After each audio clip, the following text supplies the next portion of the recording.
Despite too many bad seasons, Cleveland's always remained one of the NFL's best stops. And today it was more than a football circus, it was an important football game. The Bengals had been embarrassed by this team, while the Browns were getting way too close to elimination. A December game in Cleveland that meant a lot. It hasn't happened for a while. Put a smile on your face, let's go to work. The Bengals definitely came out working and running, and then running some more. We started the game off with 3 straight run plays, and anytime I can, get the feel of the defense and just the way they're tackling, the way they're fitting things, it's going to be very beneficial to me. The Bengals grounded to the Cleveland 32. Then on a 4th and 4, Marvin Lewis believed in his offense. Andy Dalton threw 10 yards to A.J. Green. And then from the 2, Jeremy Hill finished the drive, a drive that took 7 minutes and went 81 yards. It just kind of set the tone for the game. That's what we were trying to do. We did a good job moving the ball, and they were able to punch it in. Meanwhile, the defense went to work on a Browns team that had punched them just a month ago. On the first series, Johnny Manziel tried to run for a first down. Reggie Nelson stopped him short. Then on the second series, after Mike Nugent kicked a field goal, Manziel got caught looking. Wallace Gilberry got him for a loss of 7. We couldn't just tee off. If you do that, he's gonna run on you. So we had to sit back in the pass rush and kind of let him come to us, and that's what we did. And he did exactly that. It was 10-0 after a quarter. Brandon Tate got the Bengals good field position.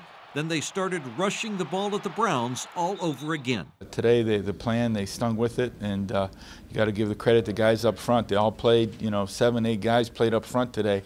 Jeremy Hill ran it 4 more times, including the last run for 16 yards that got the Bengals into the end zone at the start of the second quarter.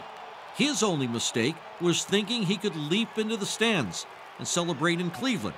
He tried, but the fans pushed him back. I saw a couple Bengals fans up there, so, I just wanted to show them some love, and, it kind of just probably be a not top 10 moment, so hopefully I'm not on there, but it was pretty embarrassing. But, we got the win, so it's kind of, hopefully it gets overlooked. That's doubtful. His rejection is sure to get a lot of play in Cleveland and beyond. But nobody dwelled on it long because the defense quickly got the ball back for the Bengals.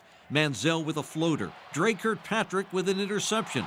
The Bengals were back in scoring position. At least to kick a field goal, Mike Nugent with his second 44-yarder. We were just learning he had dealt with the sudden death of his father this past week. It was really tough because my dad was my biggest critic of warm-ups, so he always gets there always on time to watch warm-ups, and I love hearing what he has to say after a game. So that was tough, but I had a lot of family support that came out. They drove all the way up here from down from Centerville. The Bengals led at 20-0 and had everything going their way until midway through the second. That's when Andy Dalton tried to drop the ball over the defense, but he came up awfully short. Cleveland intercepted. It could have changed the tone of this game. Certainly the stadium came alive and the momentum had shifted.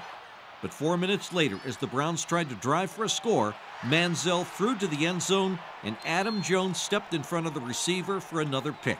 At the end of the day, he is a rookie quarterback. We know he gets a lot of media attention for being Johnny Football in college, and one of the things we wanted and talked about as a defense is we didn't want to let him be Johnny Football versus us. It was 20-0 at halftime, and the defense never let the Browns get back in the game. It was so much different than a month ago in Cincinnati when the Browns controlled the line of scrimmage. The DBs made a lot of tackles on the last one probably, but that front 7, they played well today, and that's what matters. It wasn't just those guys up front on defense. It was the guys who made the difference up front on offense as well.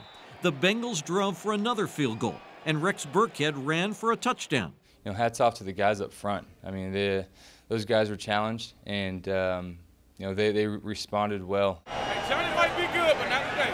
It was a shutout, a victory, a much-needed confidence builder in the clutch, coming through when a lot of people had their doubts. I told our guys that earlier in the week that we don't have pressure.